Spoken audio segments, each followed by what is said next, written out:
Well, in this video, I'm going to describe how we create a circular orbit and also to derive a couple of equations that we use for circular orbits. Now, please understand that most orbits are not circular. Some are close to circles, but most are typically elliptical orbits, and there'll be a separate video where I'll describe how these equations get modified for ellipses.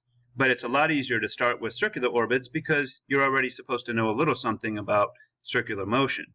So I'm going to use a little historical lesson here. When Isaac Newton was trying to describe what allows objects to orbit, and he was talking about maybe the moon orbiting the Earth or the Earth orbiting the sun, he met with a lot of resistance because people said, well, if gravity is causing this, why doesn't the moon come crashing into the Earth? Or why don't the planets go crashing into the sun? And so he had to kind of use an analogy, and I'm going to draw one here. So it doesn't matter what it is that's actually orbiting. Let's just say we've got some large mass at the center of the orbit, and that is what's causing the orbit. And then we've got some circular orbit out here. Again, this could be like a planet moving around the sun. This could be a moon moving around a planet. This could be an artificial satellite. Doesn't really matter. So I'm going to use C for the object in the center of the orbit. That'll be a significantly more massive object than the orbiting object out here. So I'll use a lowercase m out there for the orbiting object.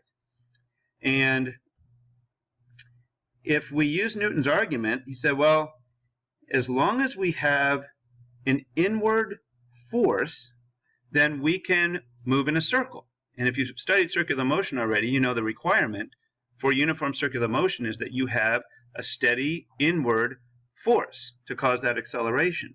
Well, what force must that be? Well, that could certainly be the gravitational interaction between these two objects.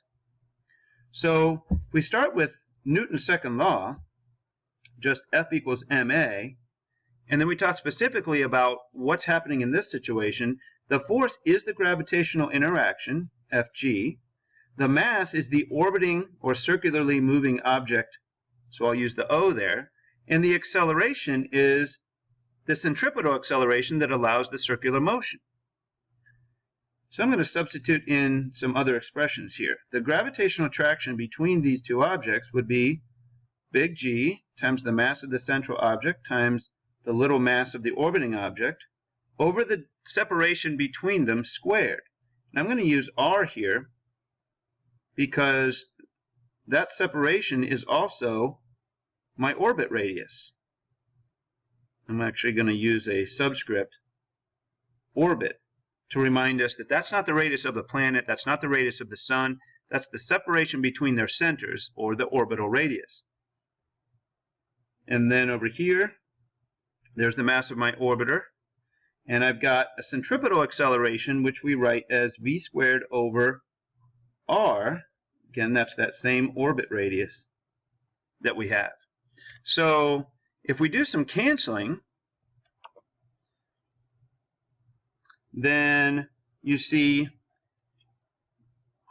the mass of the orbiting object cancels out. And that's more than just a math trick. That's a very significant process there. What it means is everything will orbit the same way regardless of what its mass is, as long as we're in the same orbit.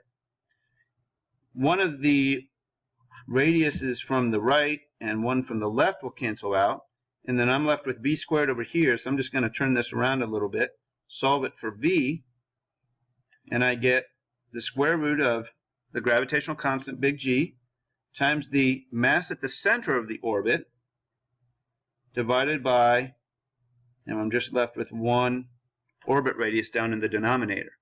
And that is what we call the speed of an orbit, or the orbital speed measure. And look what it's dependent on. Only the mass at the center of the orbit, not the orbiting object, in what orbit it's in, or what we call the radius of the orbit. So that allows you to find any speed that you need to for any orbiting object.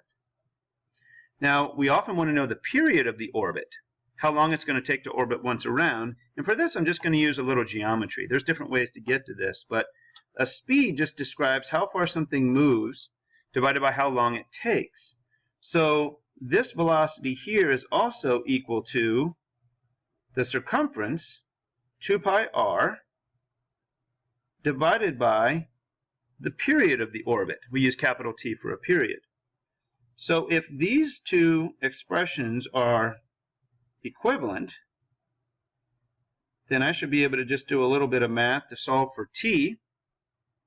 I'm going to do a couple things here at once. I'm going to flip both sides over. I'm going to get rid of the 2 pi r on this side, and maybe I'll work in a couple of steps here just so you can maybe follow it better.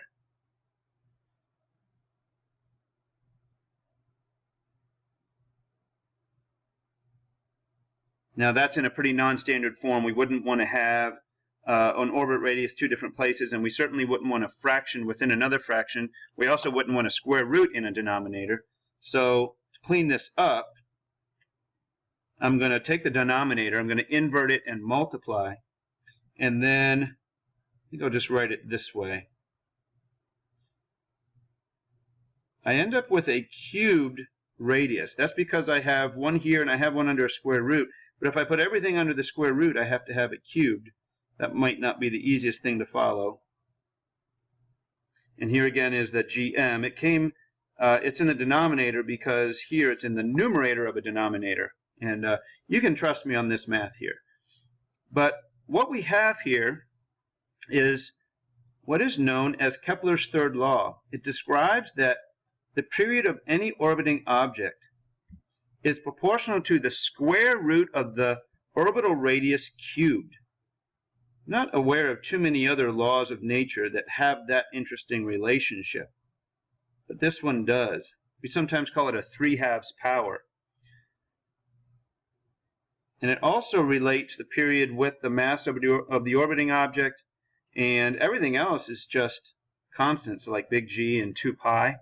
Kind of like that the period, as we show it here, has this 2 pi times the square root of something nature. You're going to see when you study oscillations that everything that has a regular period like this has this similar kind of form. So just kind of box these two equations here because they are the most convenient and most often asked for quantities when you're describing circular orbits. So the speed and the period, you can, if you know one, you can find the other usually from this nice circumference relationship. And then again, if you want to see how we do this for elliptical orbits, I'll refer you to another video in which I'll take these two and just put a little twist on them. We'll see how that works. Hope that was helpful here. Thanks for watching.